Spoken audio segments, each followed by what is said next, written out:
Let me drink water because this is about to be a talk and a half. Yes. That's better. I needed to really lubricate my throat because we're about to get into it. We're about to get into it. You ready? You ready, baby? Hi guys, and welcome back to my channel. You know the gist. If you haven't subscribed, please subscribe. Hit that subscribe button and hit the bell notification button next to the subscribe button so you don't miss a video from me. So I need you to come back for me, please. Don't forget to like this video, don't forget to share, and I love when you leave comments for me, so please leave comments. Let's talk. Anyways, I'm here to basically talk about my David's Tent experience. So basically, David's Tent is like a worship event that happens in Sussex, I think it is. Sorry, pardon me if I'm not saying that properly. English is not my first language, as you know. But yeah, it's an event that happens in England, basically every year. And it's where Christians from all over United Kingdom, even America, all the places of the world come and they just worship God in this massive tent. It's 72 hours of non-stop worship. And I went this year. I was supposed to go 2 years ago, but because of the pandemic, you know, it got postponed. So I went this year, and I'm just going to talk through my experience because truly and surely your girl was impacted by that experience. I was really touched. I was touched, even though I never experienced being touched. I wasn't expecting to be impacted so much. I was just going there for, for vibes. My friends wanted to go. I was like, yeah, why not? Something adventurous. I've never been camping before. Basically, you can camp or you can come from outside, but we chose to camp. So I was like, yeah, this is gonna be nice. This is fun, whatever. I was a bit indifferent to it. I remember the weekend before we were going, not the weekend, I think like 3 days before that, I had a rehearsal with other youths, which some of my friends are part of, a choir rehearsal. And at the end of it, my girl Rebecca, man like Becca, came up to me at the end of that rehearsal and she said to me, are you looking forward to the event? And I was like, yeah, sure. And she looked at me right in the eyeball. She looked at me and she said, the way that you're chill about God, it's gonna shake you in this event. At that point, I was like, I knew it was the spirit talking then. I knew it was the spirit that was talking through her because I am quite sensitive. Something about me is I'm quite sensitive to the spirit. So I knew it was the spirit that was talking through her. But yeah, that kept playing into my mind that I'm gonna be shaken. I don't know. It just kept replaying in my mind. And so we hopped on the train, me and two of my friends. We hopped on the train at 4 a.m. Y'all, let's not get into that. I am not a morning person. At that point, I was still not excited. When we got there, I think we got there around 1 p.m. It was so green. It was like in the middle of nowhere. And people were coming and there were tents being set up. And it was nice. It was nice to see, And I was like, yo, this is really happening. I'm about to camp. I was really more focused on the fact that I was going to go camping for 3 days. And if you know me, that you know that I ain't a camper. And we put our stuff in our tent and we went straight to the big tent. That's where the main worship happened. I remember walking into the tent. I was taking a video and I'll probably put the video up.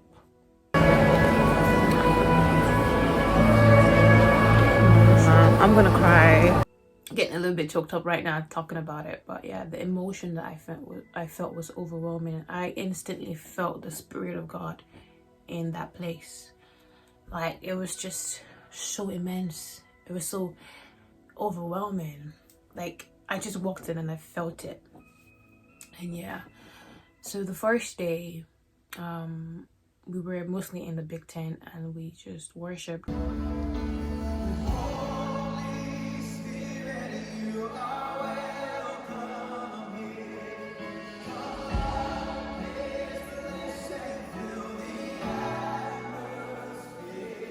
It was so good. But at the end of the first night, I remember walking back to my little tent with my two friends. I remember saying to them, I can't focus. Like, I feel like when I'm worshiping, like my mind is everywhere. And the thing about me is that I really am the most mentally active person. Like, my brain is constantly on. It's basically just on. There's never a moment that I'm not thinking about something. Like, it's constantly on. So I just remember telling them that I can't concentrate, I can't focus, because like I just had a lot on my mind. So I didn't feel like I wasn't really feeling or experiencing the moment like, you know, they were, because they were like, wow, that was amazing. And I knew it was amazing, but I just couldn't turn off my mind to really focus on God the first night. And then, yeah, the second day came, and God he's funny sometimes, because he's there. He listens to your conversations. He listens to everything. He knows your mind and your heart. So the second day we went to a devotional, and at the end they were saying that there was like three ministers, they could pray with you. And I remember standing in the line to get prayed for. Y'all, I was nervous. I'm not used to. One thing that I had been praying for was that God would help me let go of control, because I can be very controlling of my life. Like, I want to know what's happening. I need to know what's happening, what's going on. Like, I don't know how to like just let go. So even in that moment when I was standing in the line waiting for a prayer, I felt so nervous. I was telling my friend, like, I felt so nervous. Like, they're gonna pray for me. And I'm used to being the one that, you know, prays for people or is there for people. So whenever I have to be put in a situation where like people are gonna pray for me, and I know that, you know, they're gonna probably give me a word or something, it kind of scares me.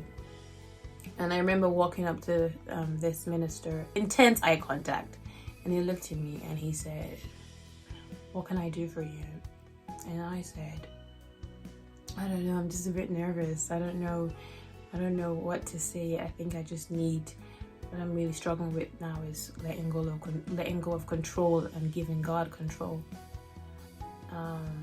And I told him about how I struggle with being the person that people tend to look up to and rely on.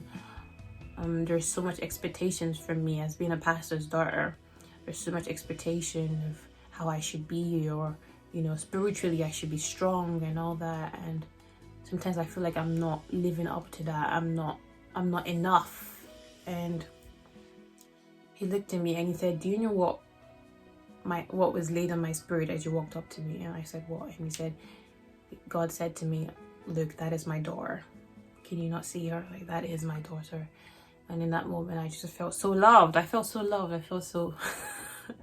I was like, oh, God, okay then. And I got a little bit emotional. I was like, I just needed to hear that, really, because sometimes I forget that, you know, I am loved by God, because I'm more overwhelmed by the responsibilities of that, of people looking up to me, than that I actually don't really tend to feel, you know, that personal love from God, that personal relationship. And he prayed for me, and I wouldn't share exactly all the things he said in the prayer, but yeah, it was very overwhelming. There was a moment where he stopped praying, and I felt the spirit in myself and in him, you know. So it was between both of us, and in that moment I couldn't hold it anymore, and I just let go. And I fell. Yes, I fell under the spirit. A straight fall, landing right on the back of my head. Like, it wasn't like a bend. It wasn't, I leaned to the side. Like, I was like then this. My head hit the wall. Boom. But I had on the back of my head. And he was so shocked. And he was like, "Are you okay?" Blah, blah, blah, blah. Because it was, you heard this, my friend said that you could hear the sound of me like hitting the floor. It was a strong impact. And really all I felt in that moment was like, wow, embarrassed. Are you not embarrassed? This is really embarrassing. Basically, I took a walk with my friend, and she said, let's just, you know, just sit with it. That's what she told me. She said, sit with it. And sometimes you just need to really reflect on what just happened. So I just sat there and she spoke with me, and I was reflecting. There was just silence in my brain, and it was just stillness and peace. Like, I didn't want to talk, I didn't want to do anything. I just felt a stillness, and it was just so beautiful, because it had been a while since I felt that. And I just kept thinking, like, wow, God, you know, God really said, I'm taking control. Like, girl, it's time. And like, I feel like he really said, like, I'm taking control of your ass, because you've been doing too much trying to control everything. It felt like I was actually in that moment leaning on him, and it felt so good, so beautiful, so amazing. Like, it's probably one of the best moments of my life. That stillness was just unexplainable. I can't explain it to you guys. Another experience that I felt that was very very striking for me was that the next day we also had devotional, and at the end of devotional, I was leaving the tent, and it kept being laid upon my mind to give one of the ministers a hug. And anyone who knows me knows that I'm not a physically affectionate person. I don't do hugs. Don't do it. Don't do it. So I went back and forth with God, like, for my spirit man. I was like, really, God, of all the things that I should do, I should give her a hug. And not just anyone, like a minister. You know, someone that is praying for everyone else. Want me to go up and just hug her? But eventually I listened to my spirit man, and I awkwardly hugged her, because yeah, I did not enjoy it. So I hugged her. She prayed for me, and she also, in that prayer, she confirmed things that God had been saying to me, and that I had been low-key running from. Why are you running? Why are you running? What made that experience so beautiful to me was at the end of it, she said, can you pray for me? And I looked at her like, girl, you want me to pray for you? You want me to pray for you? Yeah, she was like, there's a spirit of boldness in you. You say you're shy, but there's a spirit of boldness in you, and you're called to lead. You're called to lead through prayer, which is something that was confirmed to me. That it was just a confirmation of what God has said in my life many times as I've been growing up. And she was like, so can you pray for me? And yeah, I was so nervous, but I prayed for her. And at the end of the prayer, I said, was there anything there that resonated with you? And she told me, you know, yeah, like, she was having family problems. I pray for family problems. I remember saying, like, there'll be a revival fire, and she said she wants to start a business with name Revival as well. So yeah, like, basically God just used me in that moment to speak to her, and I just felt so overjoyed. And we spoke for like a long time, 30 minutes to an hour, about our lives and what we struggle with and all that. And I left that conversation like, wow, that God used me to minister to a minister. You know what I mean? Like, that the fact that she even trusted me enough to ask me for prayer, like, also showed humility in her spirit. And yeah, that was another moment that I just felt was so beautiful, and I will cherish as well.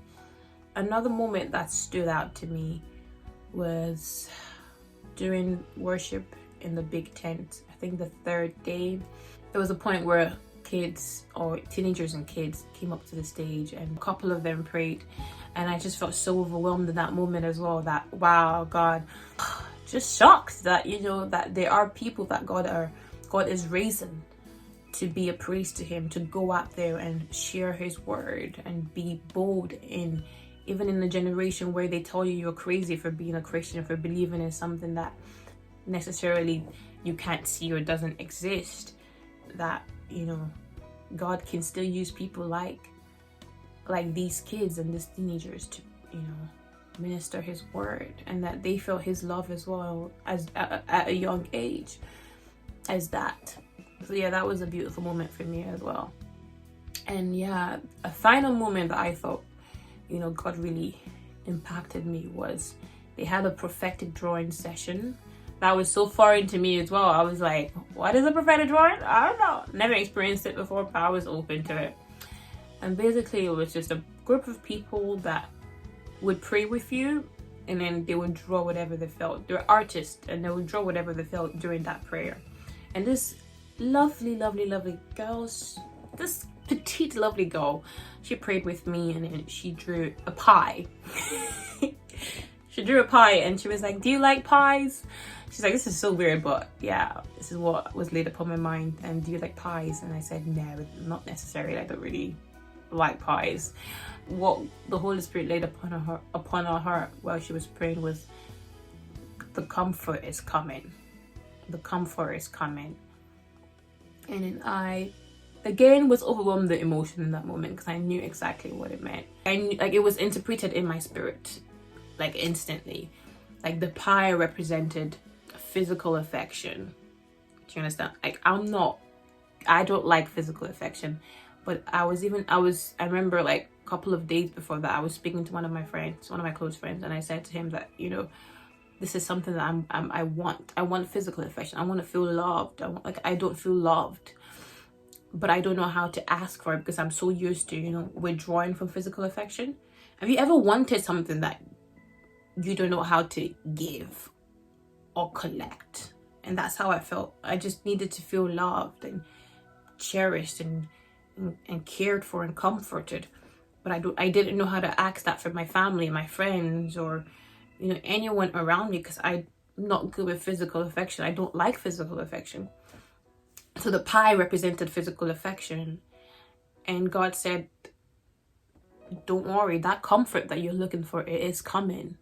You're gonna be comforted. You're gonna feel loved. You might not necessarily like it, like the pie.